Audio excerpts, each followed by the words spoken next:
my GIST story started about 26 years ago when I was 18 years old. Actually, that's it probably goes back further than that. But I was diagnosed 26 years ago when I was 18, and I'd been unwell for probably about 4 or 5 years prior to that, and but a few misdiagnoses and in and out of hospital, and it was eventually in 1996 that I was diagnosed with GIST. And being 1996 at the time, there wasn't really much known about the disease. You know, I think I was one of the first in Canberra to be diagnosed, and I had I had 2 tumours that had been removed in surgery. They had ruptured and caused problems, and they had left 50 seedings of tumours in my small bowel when I was diagnosed. At the time, they sent me home and said there's no treatment, there's no cure, and there's not a lot that we can offer, but we do know that there's no chemotherapy and radiation available. So we won't try that, but there is no alternative. So if there's any problems in the future, then we'll just sort of treat the symptoms. So I went home as an 18-year-old trying to work out what to do next. And at the same time, they said with a number of tumours that I had, that my likely prognosis was around about 12 months. So that was a lot to handle, and a really, really difficult diagnosis to come to terms with. And I guess that kind of set my, reset the way that I was living life and viewing life, of kind of a sense of living on borrowed time and trying to make the most of every opportunity that I had. So it was probably about 4 years later. The tumours had then sort of ruptured more blood vessels, and I ended up back in hospital in ICU, losing I think it was about 50% of my blood volume in this one dramatic moment. And it was that time that the very, very first Gleevec trial arrived in Australia. So I was eligible for that, as were, I think, about 20 other patients in Australia. And that was the very first time I had a treatment option. So that was 2000, I think, was 2001 when I commenced the Gleevec trial. And then from that point on, I've been treated with, I had a few years on Gleevec, and then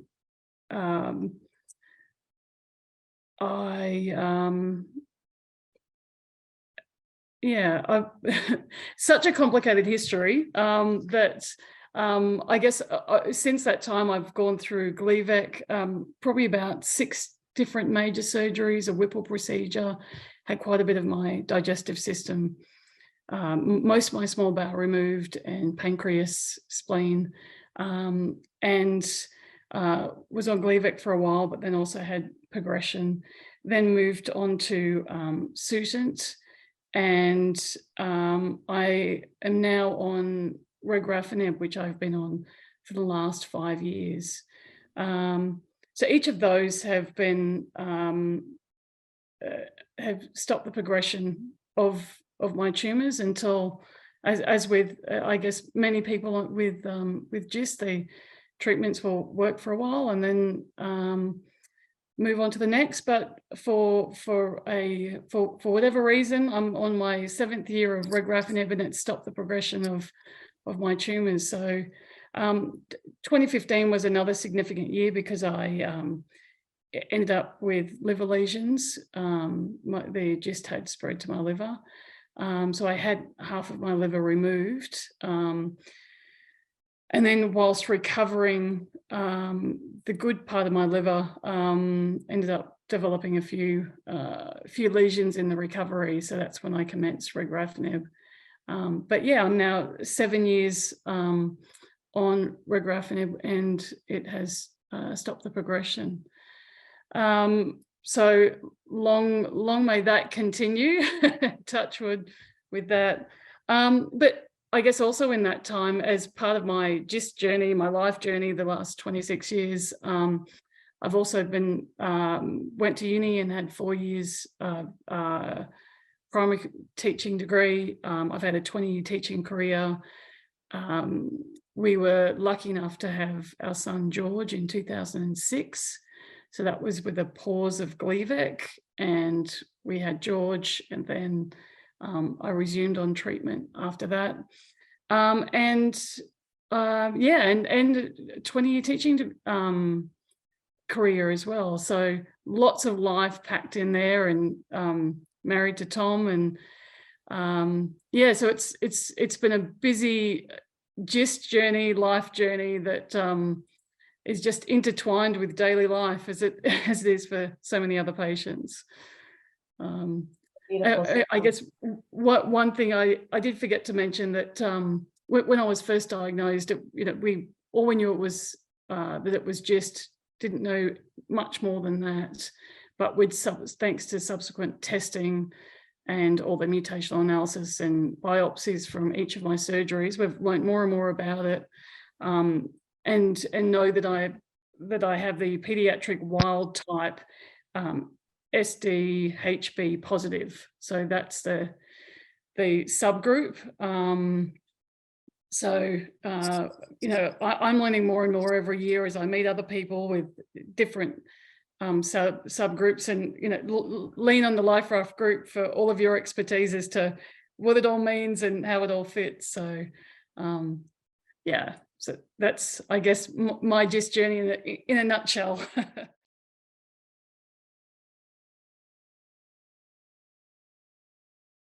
I think back to 20 years ago, the biggest need, without a doubt, was being able to connect with someone else with GIST. It was 15 years before I met someone with GIST from when I was diagnosed. And 20 years ago, without a doubt, it was access to treatment. There was no treatment. So it was in its true, like, needing treatment was the greatest need for patients. I think, so fast forward to today, we're so lucky that there are so many incredible treatments available that didn't exist when I was diagnosed. But it's only half of the solution, because accessing those treatments is such a major issue. In Australia today, access to funded treatments, I think, is the greatest issue for GIST patients. I think support for patients has definitely grown over the years. There's always space for the community to continue to build and to increase the access to information that patients have, and patients of feeling empowered and in charge of their own health and well-being. And I think that's always going to be an area where there can be growth, but in its more critical sense, then access to treatment is definitely the biggest need. And in Australia at the moment, we only have, up until last year, we only had access to 2 treatments. With Gleevec as a first-line therapy, and then Sutent as a second-line therapy. There are 2 attempts over the last 10 years to get regorafenib funded, and both of those failed. So there was no third-line treatment. And then just through some effort from a large group of people last year, we managed to get the third-line treatment of Kinlock. So that's more work needs to be done there. The fact that the treatment that I'm currently on, which is regorafenib, not available in a affordable way to most patients in Australia with GIST. I think that's unfair is an understatement, inequitable, and is something that definitely needs to change.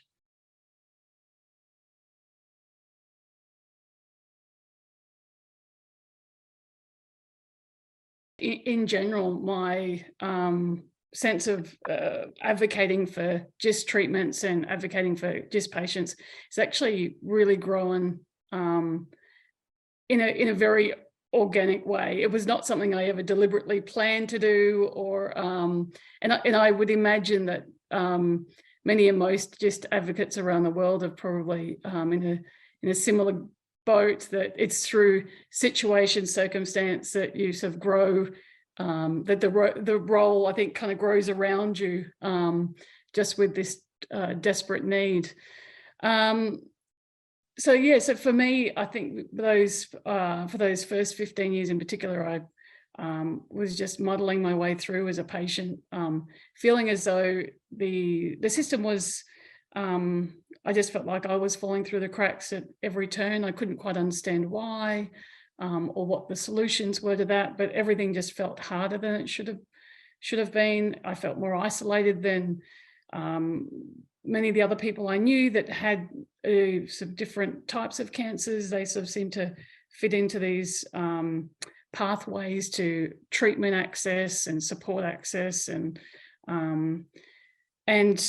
so I think for me, for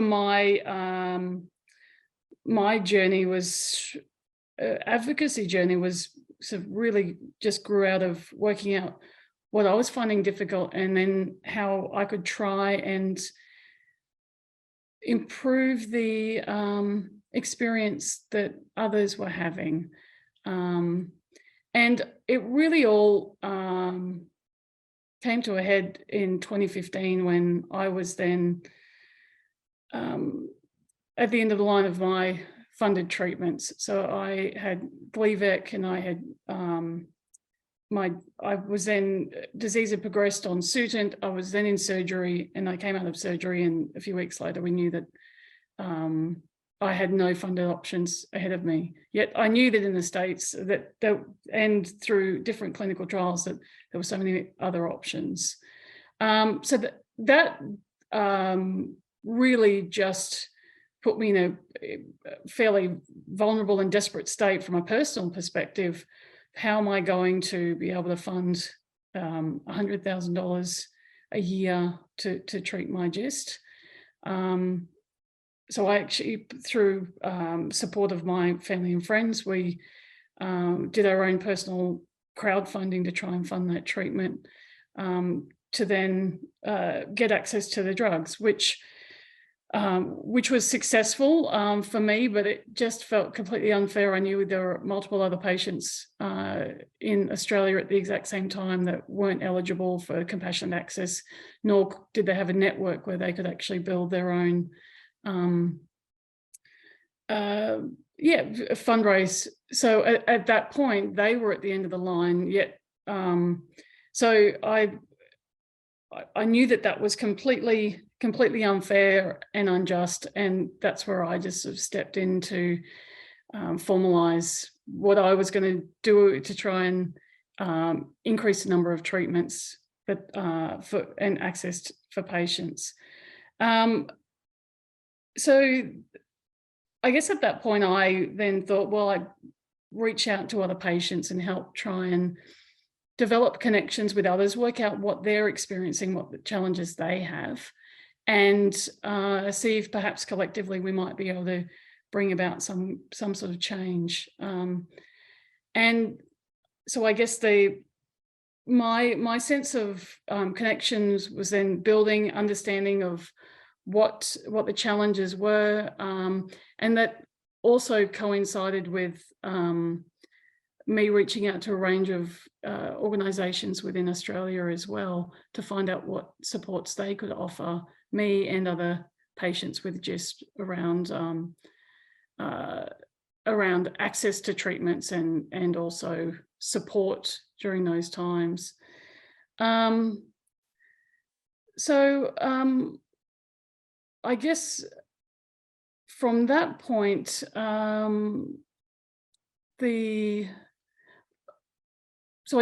guess that really built up to last year, where we sort of gathered together to try and get Kinlock funded in Australia.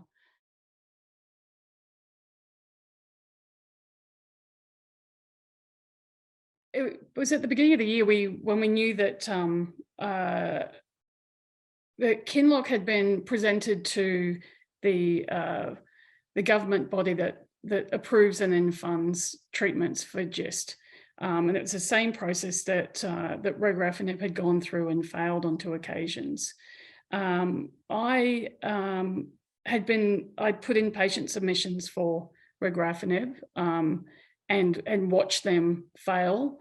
So it was really fresh in my memory as to, all right, I did everything I could at that time and it still didn't work. So this time I think we just really need to do something different, because we can't let this fail. So it had failed the first time and there was one more chance. And if it had failed to get funding approval on that second time, then it was unlikely to ever get funded in Australia. So we knew it was urgent. So at that time, I then reached out to a couple of key local organisations that I'd made connections with in the years prior. One group is Rare Cancers Australia. They sort of are an umbrella group for all rare cancers, and the gaps in the Australian system. I was oblivious to the challenges years prior, but once I've sort of started to understand it a bit more, I appreciate that that GIST was one of many cancer, so one of many rare cancers that struggle to get funding approval just because of the structure of the policy to fund the treatments. So I reached out to Rare Cancers to try and understand how the Australian system worked, and to try and work out what I could do as a patient, and then potentially what the patient group could do to increase the chance of getting it funded and approved in that particular meeting. So I worked closely with them as they understood the roadblocks that had caused the snag and the failing the first time around. And I then also reached out to other advocacy groups and key groups in Australia, like the GI Cancer Institute, which they're an organisation that that fund a lot of the clinical trials that GIST patients have been participating in. So they're sort of the body of doctors and researchers. So I sort of reached out to them. They have quite a big network, then Rare Cancers Australia, and then to understand what the problem was and how we could try and improve it. And it was through that we realised that patient submissions to the process was probably going to be the most powerful way that we could influence and try and encourage the approval of Kinlock in the system. So I guess that kind of helped us understand what the roadblocks were, and then what we could do as a patient group to work on that. And so it was at that moment that I then sort of I went across to the patient community to I guess rally the troops to see who was out there. We're an amazing group of people with the greatest vested interest in this, more than any company, any advocacy group. This is us. This is our life. This is everything. So I wanted to be able to reach out and see if there was a united group that could try and support the process. And it was just phenomenal. I think what's so wonderful about the group is that the plan was to get some patient submissions, put it in for the committee, hope it helped the process. But all the unexpected benefits were just incredible. Like the friendships that were developed through the process, the friendship, and then beyond that, the personal support, the greater understanding that then people had with what treatments they're on, how the system works, how they manage side effects. And I could even just see an uptick in the Facebook groups, people feeling more comfortable and confident sharing and discussing, because it wasn't just a name in a Facebook chat. They knew, they were understanding people's stories, and so I think the trust was building within the group, and they were more comfortable and more willing to be able to unite and unite to try and sort of bring about that change. So as a group, there were I think there was it was about 16 people that within a couple of days wrote their entire gist story and submitted it to the committee for consideration for approval, which is over 50,000 words of just these patients pouring their hearts out. And then so that was the phase one of what we were doing with the Kinlock. And the second phase of that was being able to unite and run a social media campaign to then shift public, so raise awareness amongst the public, as well as shift opinion amongst the decision makers, showing them how urgent the approval of this drug was and how many people's lives were going to be impacted.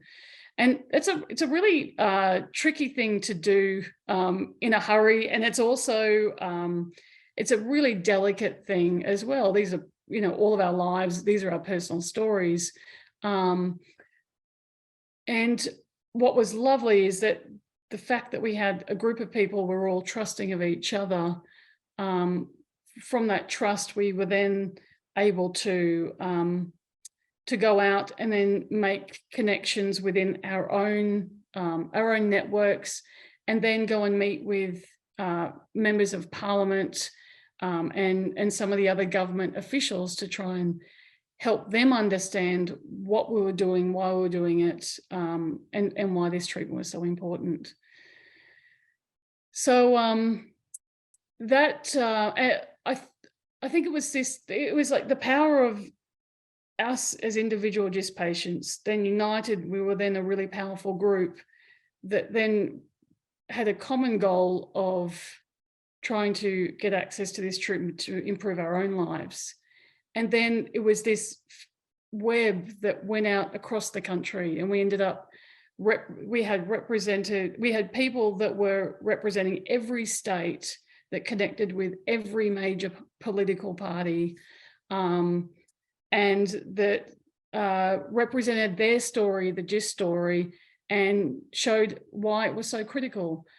And even though it seemed, I think at first to some people, it seemed almost trivial. If I go and speak to my local member, my federal member, you know, we're 300,000 kilometres from Parliament where the decision will be made, or within the government committee. It feels quite disconnected, but it was so powerful.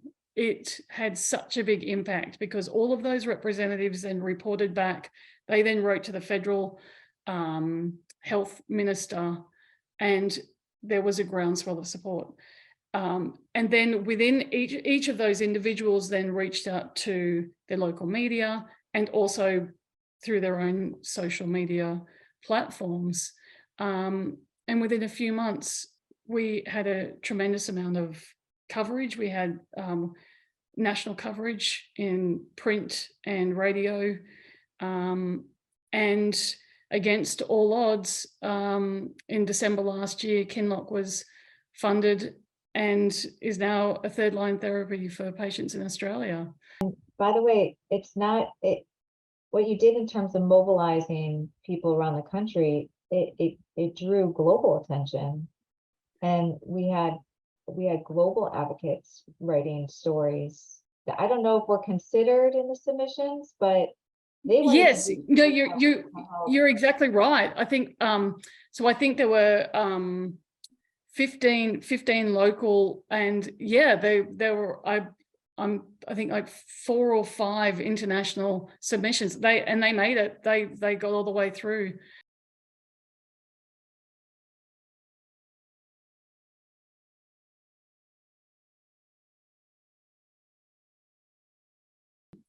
That's where I was leaning on the local expert advocate groups here. So that's work that Rare Cancers Australia had done. I think that's why it was just what is so powerful about using multiple stakeholders, is that as a patient, I was desperately passionate to be able to do everything I possibly could. Round 1 with regorafenib, I thought I had done everything I possibly could, and that was a long way short of success. And so I guess this time round, I realized that we just have to tap into local experts, and there are people that work within Rare Cancers Australia who understand all the modelling. They understood all of the fine print as to what is the criteria that that will fund or not fund a particular drug. And you're exactly right. Economics is always going to play a very significant part.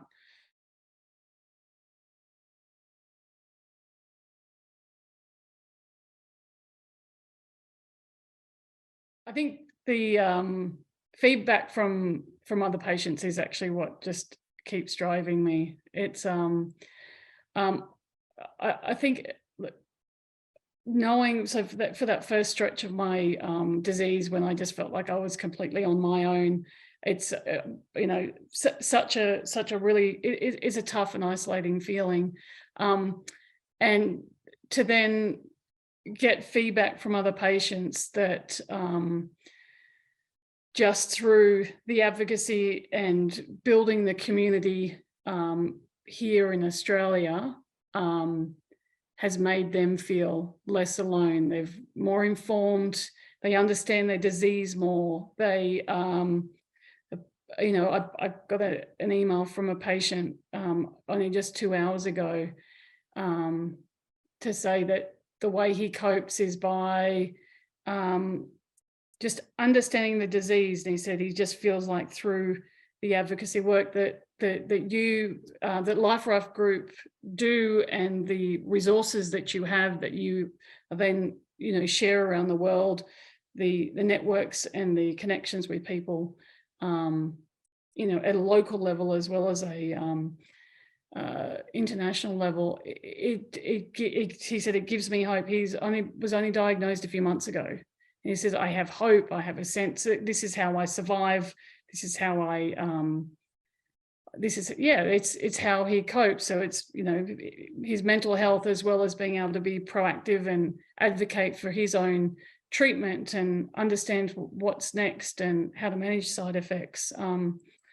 And so there's those regular little you know, lovely messages from other patients about how on a day-to-day they feel less alone. They feel like their lives are changed. So that's an everyday positive. And then there's remarkable moments, like Christmas last year, after Kinlock was funded. I think it was on the 1st of December. It went from being $10,000 a month to $40 a month because it was listed. And I got a message from a woman who was involved in the submission to get Kinlock funded. And she said she had been told in November that her tumours were progressing, her disease was progressing, and she was on Sutent. And so she was told by her oncologist that there are no more treatments available, and it's time to consider and prepare yourself for palliative care. And she wrote to me on Christmas Day, and she said, I'm just sitting here, just having my next dose of Kinlock. If it wasn't for that, I'd be sitting here in palliative care right now. And she's still on Kinlock and still sort of ticking along and going really well, and still active within the community here as well. And so, I mean, that's just yet another life-changing moment for someone who thought that they were at the end of the line. And now she also knows that she's now on Kinlock, and there are other treatments out there. And now she understands that it's not, it's about trying to find the pathway to the treatment, as opposed to being no other options left.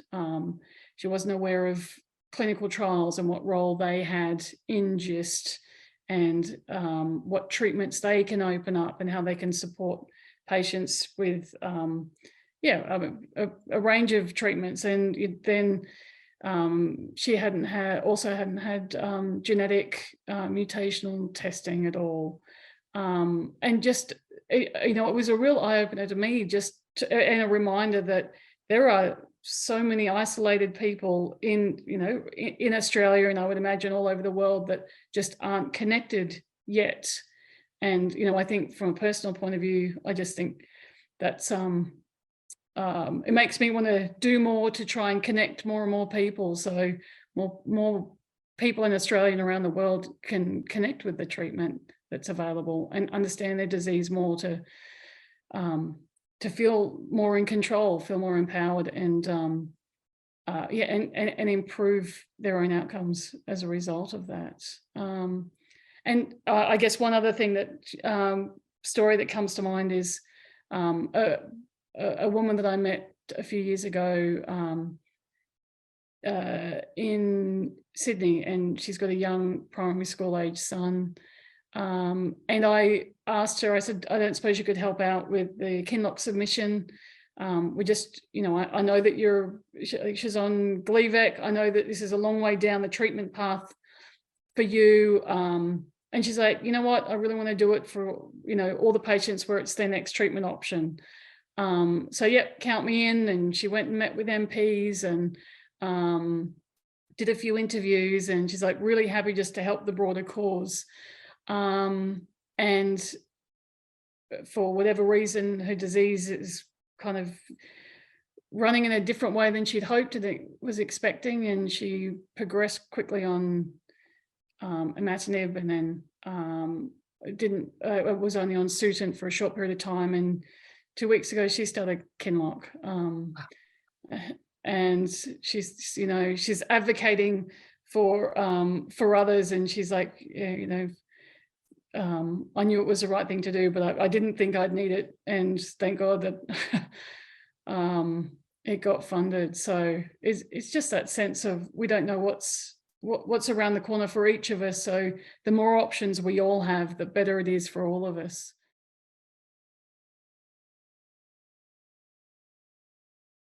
The message that I would give is just keep at it. I think it's really important to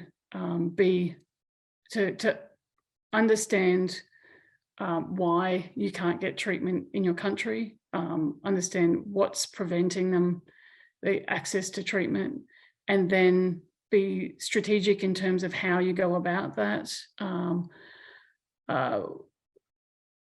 I think collaboration and partnerships with local organisations is, I found that incredibly powerful, because then you had a much larger voice. You all worked together, and you had multiple different networks, multiple little collections of expertise, and united. And all of these different local, national, international organisations, they all have a common goal of supporting the patients and trying to, access to treatment is the number one way we can improve the lives of GIST patients.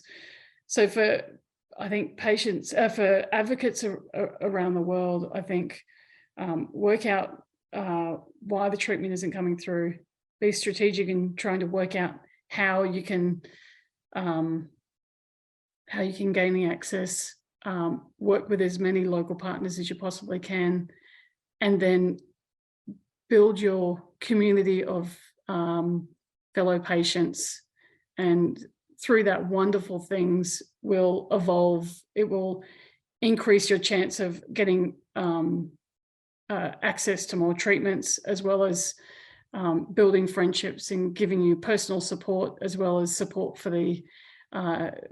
all the patients across your country. And I think what's really wonderful as well is that there are really vulnerable people in every country that won't be able to advocate for themselves. So by you being able to continue sharing your story and sharing your voice, that you are representing those who can't represent themselves. And I think that's a really, really powerful and meaningful thing that we can do for each other as advocates around the world.